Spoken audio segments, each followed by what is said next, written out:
visual demonstration.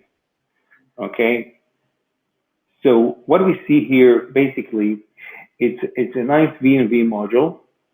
Yeah. In this V&V module, usually what we do, we need to identify set of documents. As you can see, we're looking at several set of documents.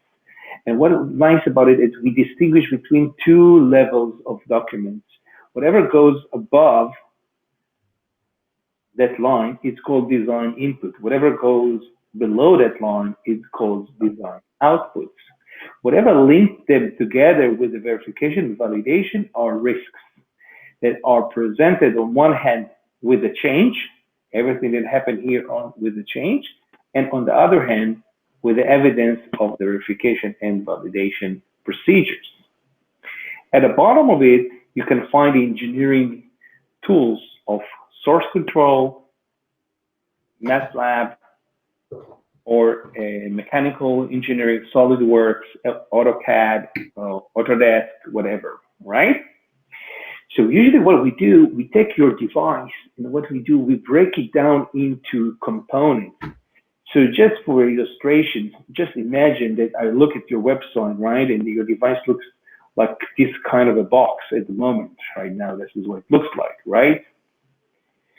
So if I would take this box and just try to break it down into several major components, what would I find is usually one component that is related to the mechanical requirements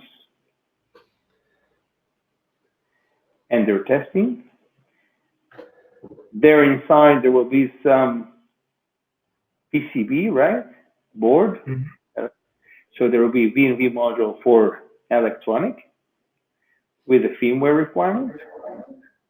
And there will be maybe a piece of software. It will link to some sort of station or whatever you decide, and will have its own V&V software module. So just imagine that when we take a look at your device, we actually break it down into subcomponents, and each subcomponent like that is being treated in the Orcanos system completely, according to the design control methodology that we decide on. And that will imply the following standards: the ISO 14971, which is associated with risk, the IEC 62304, which is associated with software,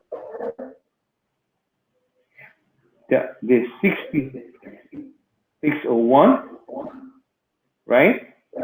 Mm-hmm. And everything else that is linked to that. I don't want to illustrate all the standards that are required. Obviously, there are more there to go. Like, for example, the 820,